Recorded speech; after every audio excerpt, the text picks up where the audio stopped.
April 10th, 1912, the RMS Titanic had been sitting in Southampton, England for 7 days.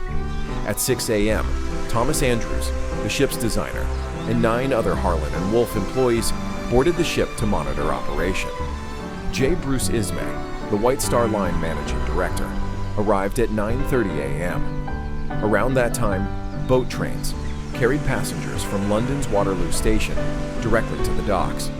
First class entered through B deck and D deck, second through C deck, and third class through E deck. As passengers in first class boarded, Chief Steward Latimer and his staff met them in the reception room as they came on board and escorted them to their staterooms. Each male passenger was given a flower for their buttonhole.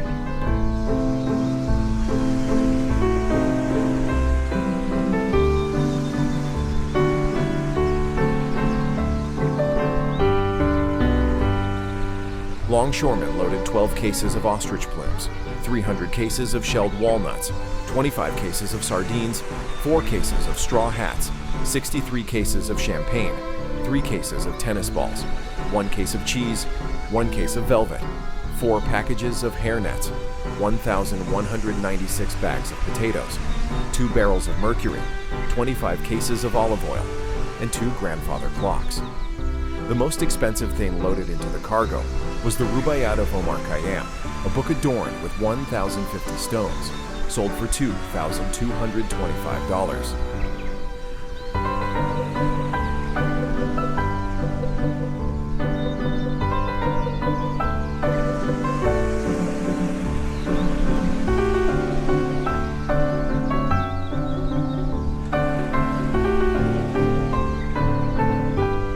A new 1912 Renault Type CB Coupe de Ville was loaded into one of the foreholds. Also on the ship was 76 cases of dragon's blood. No, not actual dragon's blood. Brown Brothers and Company shipped dragon's blood, which was a type of sap from a palm tree found in the Canary Islands. It was used to color wood varnish and women's makeup.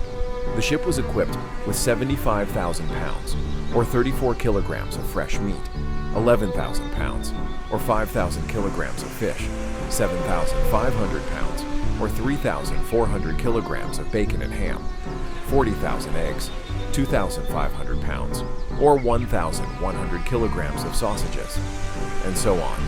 Some passengers even brought pets with them.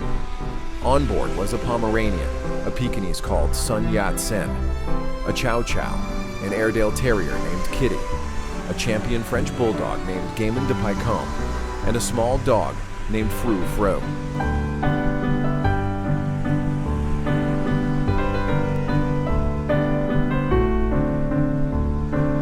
At just about noon, the ship's anchors were pulled up, and she began to move. Titanic's musicians played up on the boat deck, and passengers and crowds on the dock cheered. 7 stokers who had gone ashore to visit one of many pubs on the dockyard rushed back to Titanic. The gangway was being pulled up, and new men had been hired to take their places. As Titanic moved down the narrow channel, she approached 2 ships, the RMS Oceanic and the SS New York, who were moored together. The passing Titanic caused the New York to snap her mooring ropes and swing out toward Titanic. As the Titanic's passengers watched, the New York began to slowly swing closer. The order of full astern was given, and the burst from the port propeller helped push the New York away. Tugboats that helped the liner leave the harbor attached lines to the New York to pull her elsewhere. At 1 p.m., a bugle was sounded to announce that lunch was served. First class ate consommé Mirette, cream of chicken, grilled mutton chops, roast beef, veal and ham pie, corn dock's tongue, bologna sausage, fresh lobster, fried plaice, spring lamb with mint sauce, ox tongue and spiced beef, eggs à l'argenteuil, chicken à la Maryland, spare ribs and sauerkraut, apple meringue, tapioca pudding, whitebait, cold meats and salads, cheese, biscuits, fresh fruit, tea, and coffee. Second class ate pea soup, baked haddock with sharp sauce, corned beef, roast mutton, roast beef, pork with sage and onions, plum pudding, cabin biscuits, fresh bread, boiled potatoes, mashed turnips, rice, fruit, cheese, and tea.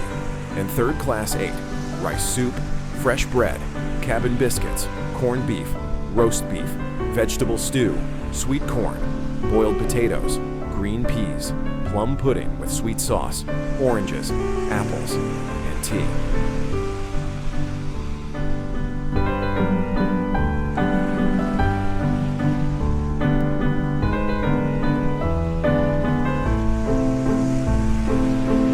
After making her way out of Southampton waters at about 11 to 12 knots, she was underway to her first stop, Cherbourg, France. The decks were almost completely empty, as most were eating lunch or exploring their class's public rooms.